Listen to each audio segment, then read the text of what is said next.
Now, the media loves to talk about the best players under 25, but for me, there's only one clear answer, and that answer is Luka Doncic. The real question is, can the Dallas Mavericks organization, Mark Cuban, Nico Harrison, Coach Jason Kidd, put the right team around Luka, put the right pieces in the squad to take this team from conference finalists to NBA champions? Is that going to happen this year? How many years is it going to take? Well, in today's video, we took a deep dive into the Dallas Mavericks. We looked at all of their moves, and at the end, we spoke about their chances for a championship and Luka's chance to win MVP. Check it out and let me know what you think in the comments down below. They had an interesting offseason. BJ obviously involved with your boy JaVale signing over there. We're going to talk about that in a second. Yes. Should we have a look at the moves that they've made? The players that they've got through the draft. They picked up Jaden Hardy, who we've spoken about on the show before, who's projected to go a lot higher. Nice pickup. Steal, the 7th pick in the 2nd round. Jaden Hardy. They signed, of course, JaVale McGee as a free agent. They acquired Christian Wood in a trade, which feels like a lifetime ago. That was back in June. They acquired Christian Wood in a trade. The players that they traded for him, Sterling Brown, Trey Burke, Marquise Chris, Boban Marjanovic, none of whom featured heavily in the rotation.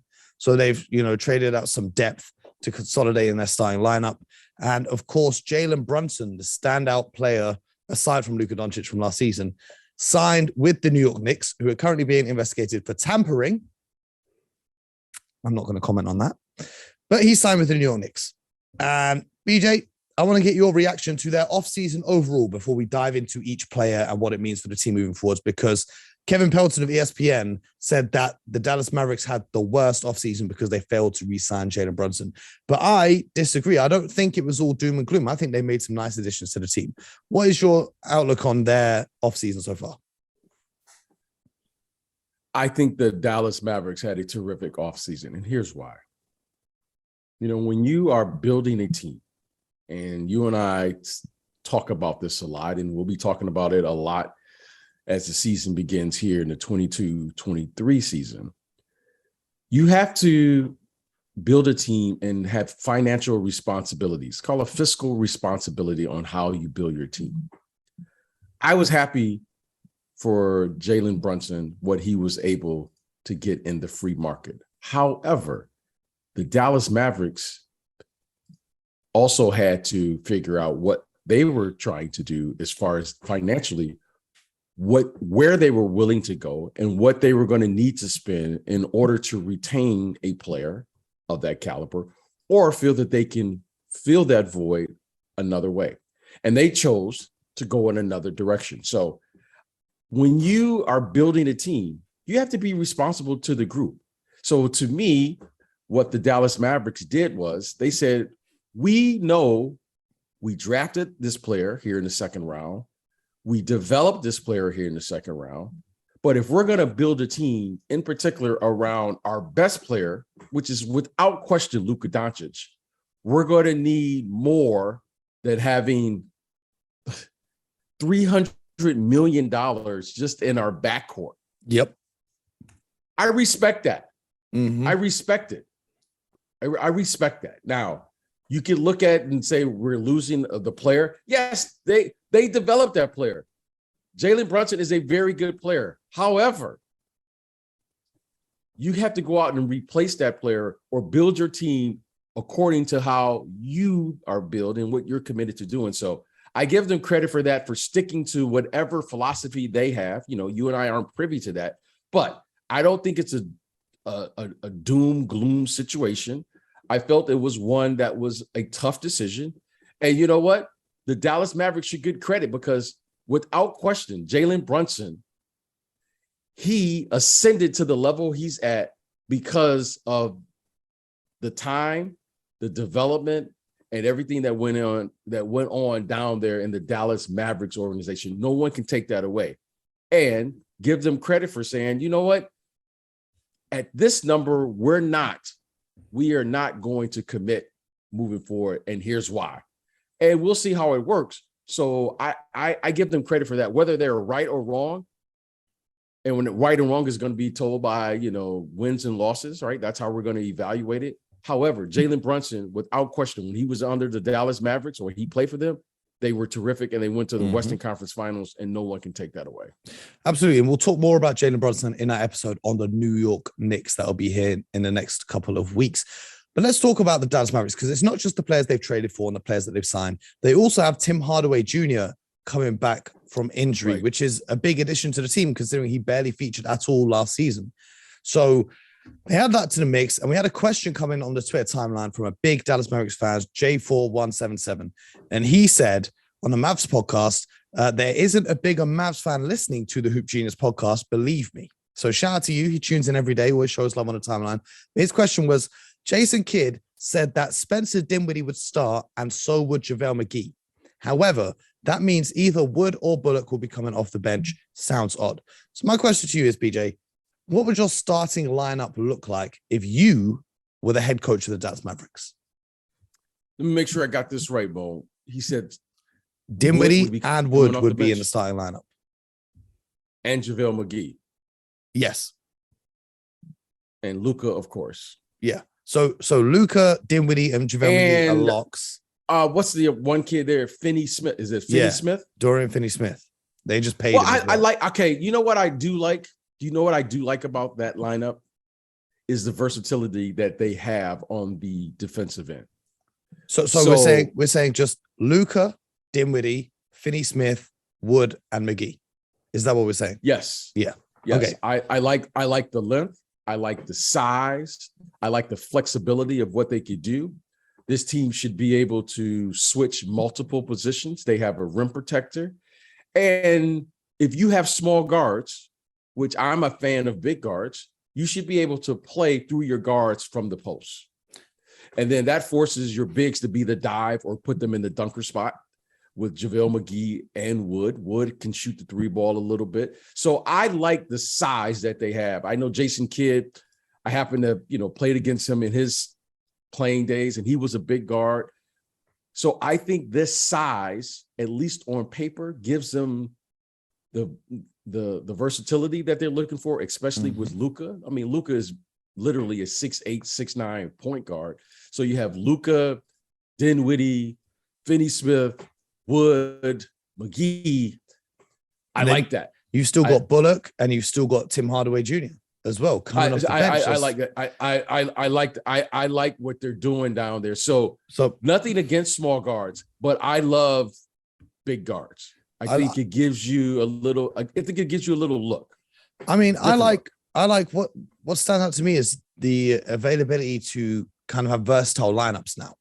So depending on what you need, because you can go the small ball, slide Christian Wood to the 5 and put in Bullock or Hardaway alongside that style lineup. But at the same time, as you alluded to, their lineup is a very big lineup. It's a very big team. And we've seen this trend across the NBA. This is something we spoke about ages and ages ago. The Cleveland Cavaliers have clearly adopted it. The Milwaukee Bucks, they've got a very big team as well, especially in lineups where they put Portis at the 4. And you understand. I get roasted in the comments on TikTok, just to sidetrack slightly here. Bobby Portis or Bobby Portis. Everyone just roasts me in TikTok because I call him Bobby Portis.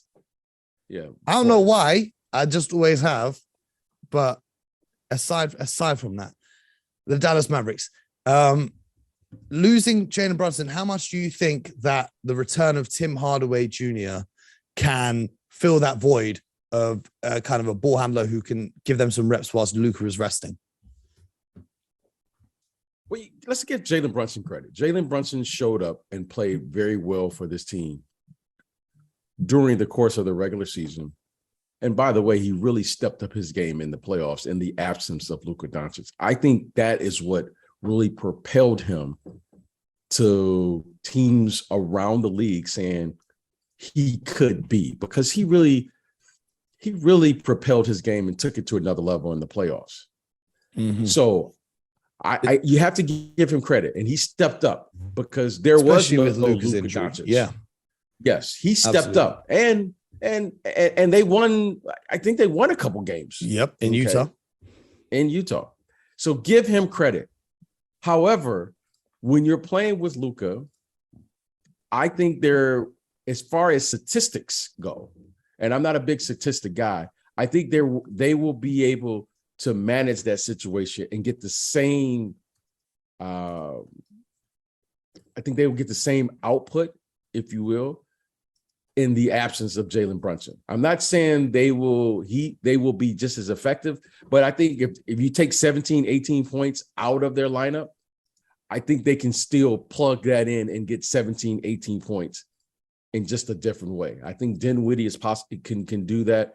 I think Tim Hardaway Jr. can do that. And the kid that they just drafted, the rookie that they just drafted, Hardy, I think he can do that. So I think they can get the same production. However, it will be different. And that's not to take away anything from Brunson's game and what he provided to the team. I just think they feel that they can plug in the same and get the same results that they were looking for, provided that Luka is healthy and he's playing during the course or the majority of the games in an 82-game schedule. So the other aspect is, how much of an improvement are you trying to see from Spencer Dinwiddie as well? Because remember, he came over in a trade from the Washington Wizards as things didn't really pan out there as he might have hoped for. Do you think now, having a full offseason under his belt and being fully integrated into that system, he's going to be able to improve even more so than his play showed towards the tail end of last season? Well, the one thing, Mo, that I'm really interested in watching Spencer Dinwiddie this year as compared to years past, there's a difference, Mo, from playing against starters and playing against backups. He excels coming off the bench. He's found his niche. He's found his ability to play, stay engaged. And when he's into the game, he can score a lot of points in a short amount of time. However, Mo, there's a difference, and there's a different rhythm when you're playing as a starter. And I'm interested to see if he makes that transition from being a bench player to a starter, because a starter has to carry a lot more responsibility than a guy coming off the bench. As a bench, he has to come into the game and figure out whether he's hot or not. If he makes his first 2 or 3 shots as a bench player, he gets his minutes extended from 7 minutes to maybe 10 minutes in the run.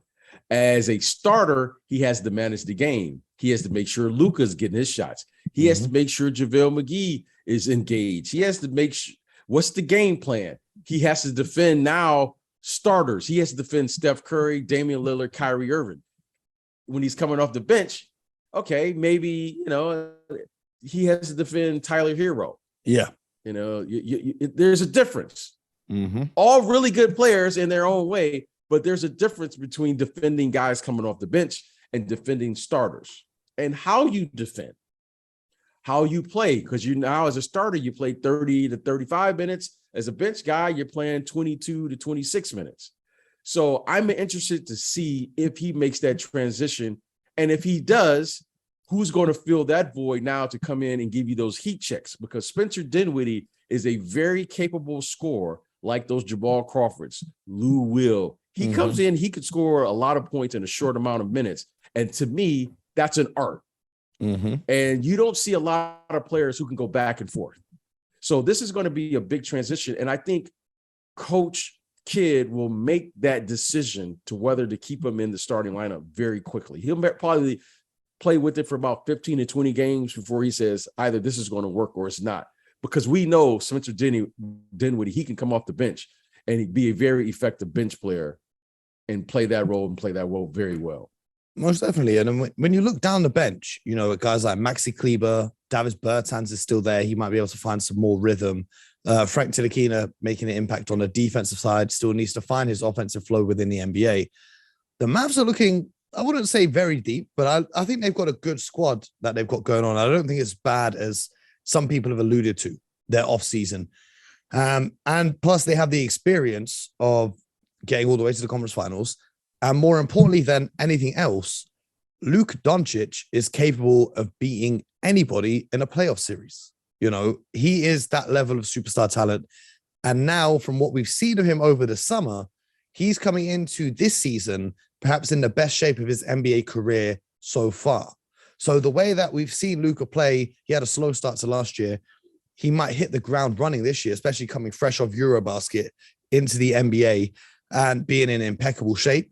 How much will having that Eurobasket experience just before the season begins help him hit the ground running and make sure the Mavs don't get off to a slow start like they did last season?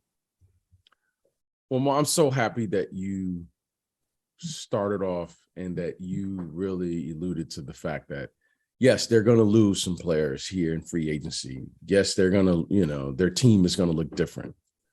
However, you're only as good as your best player. Yes, and Luka Doncic, by all accounts, what we've seen and how he looks, this is the best I've seen him in the summer. Now, if he comes back to the team this year in the level of shape that he appears to be, unless they are photoshopping pictures, if he comes back in that type of shape, I was with him in Paris. The Dallas Mavericks will be that much better. I could assure you it's no Photoshop. Okay, well, if that is the case, they will be better. He will be better. The team will look different. And then we can start playing with the expectations, because raise your hand if you had the Dallas Mavericks getting to the Western Conference Finals last year. So in my opinion, this team is ahead of schedule. They're still trying to figure out who and what Luka is going to be on a consistent basis. Okay. Is this in shape Luka that we're seeing now? Is that who he's going to be, and who he's going to be and how he's going to be committed to the game, to his professionalism for the next 10 years? Or are we going to keep going this roller coaster thing where he's going to come into camp and then he's got to play himself into shape, so forth and so on? If he can maintain his consistency, the sky is the limit for the Dallas Mavericks. Why? Because Luka Doncic is without question a top 5 player. He is an MVP caliber player, and he's capable of being the best player on the floor against anyone in the league in any given series. He showed that last year in the playoffs, and he can do that against the very best. He's an elite offensive talent already. And the scary part about this is he's getting better. Absolutely. And how's he getting better? His conditioning is getting better. To be the best player, you have to be in elite level shape. Giannis is in the elite level shape. LeBron James is in elite level shape. Steph Curry. If Luka can get in that level of shape, we are in for a real treat, Mo. We are in for a real treat this season. I know you're not a big fan of the stats, but I'm going to hit you with some numbers real quick, B. So Luka Doncic, throughout his career, in the month of October, so to begin the season, he averages 21.8 points, 7.6 rebounds, and 5.9 assists, which is an amazing stat line. And a lot of players would be thrilled to average those kind of numbers. But by the time January rolls around and he's played himself into shape, he averages 26.2 points, 9.5 rebounds, and 8.6 assists. That is a considerable jump in just a few months of playing basketball. You can see it slowly increase as time goes on. So if he hits the ground in mid-season form to start the season, the Mavericks are going to get off to a hot start and they're going to have everyone talking. What I want to talk about now, though, is the big man situation on the roster, because they now have JaVale McGee, who's of course signed there, who gives them the lob threat as they run a lot of pick and rolls.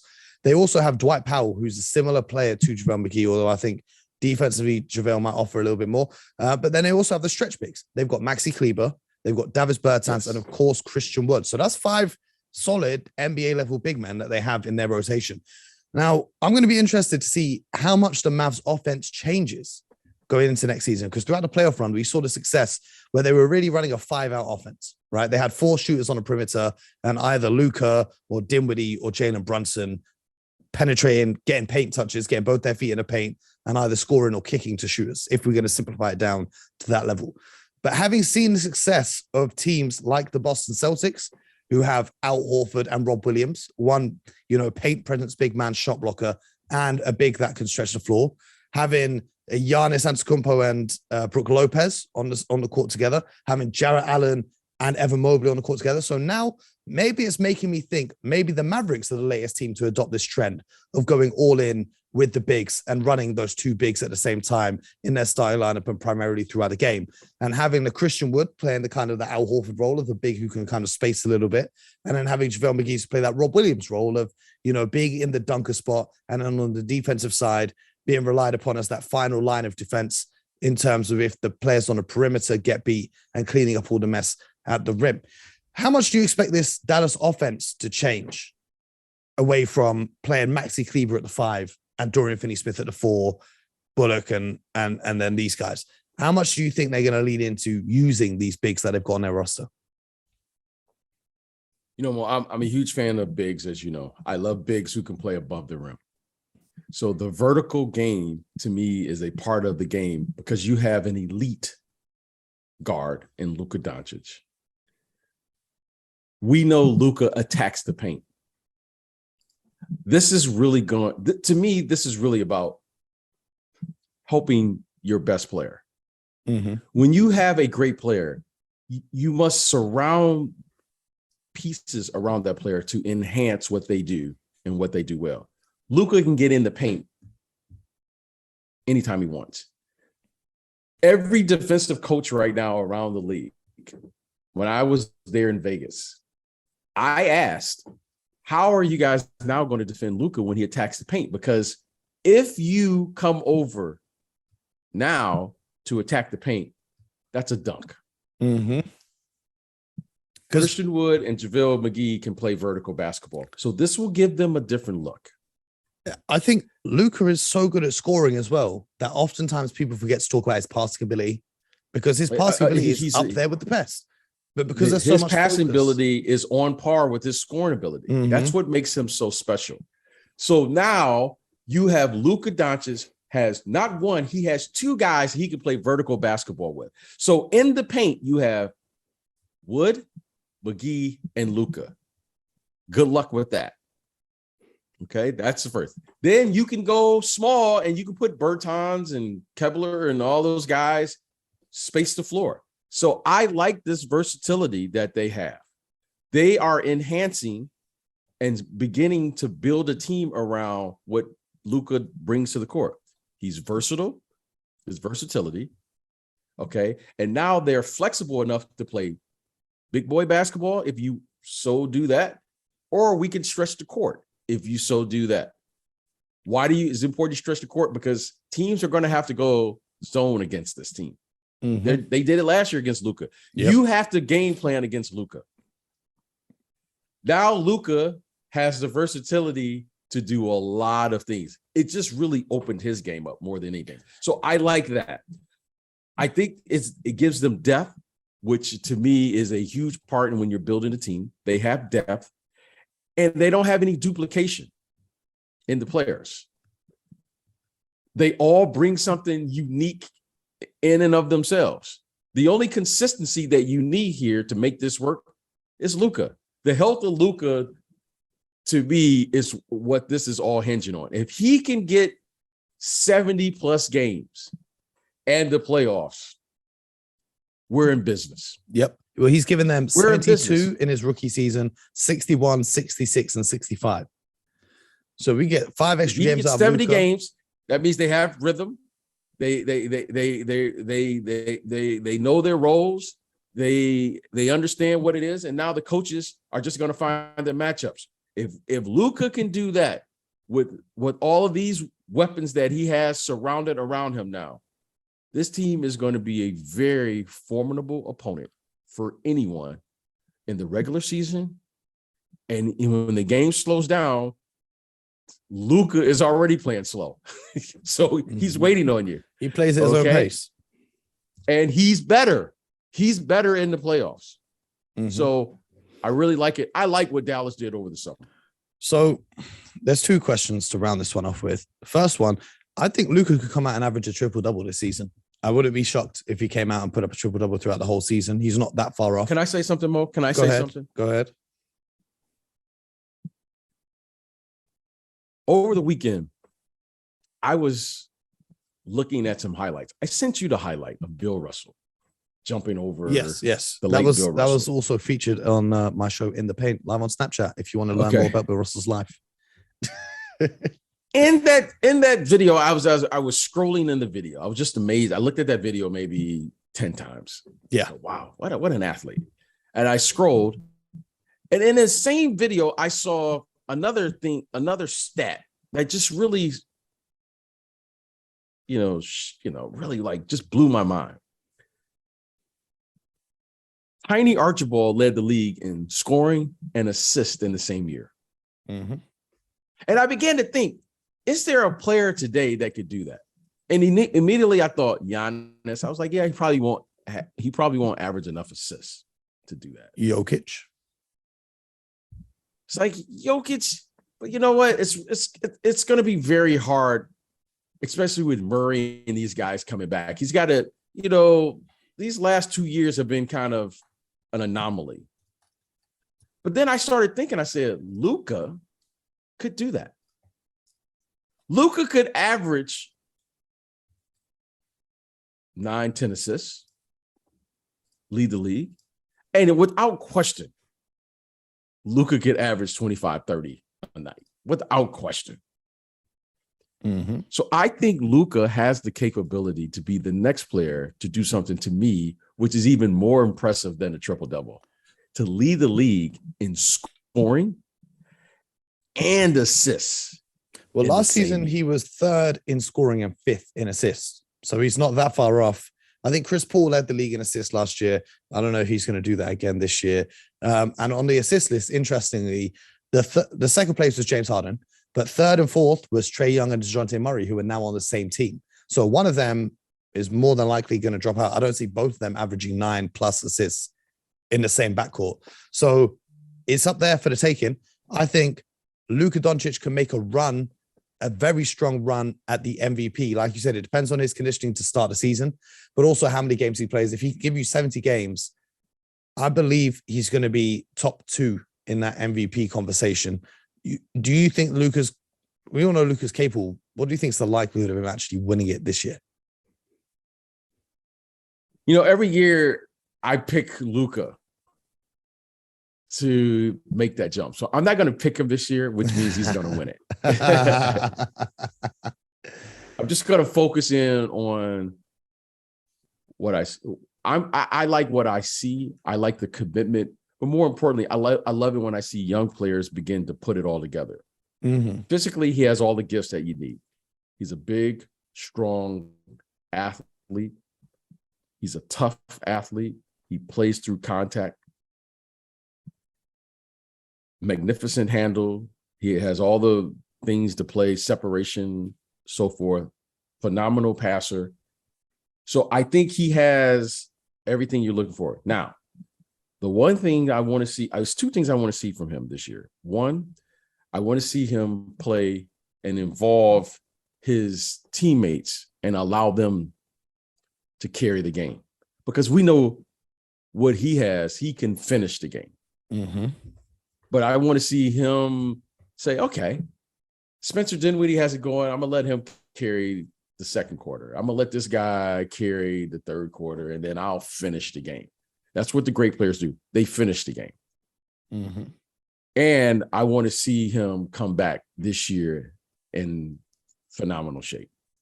I really do. I want to see Luka in phenomenal shape. Are we going to have what I thing? really see.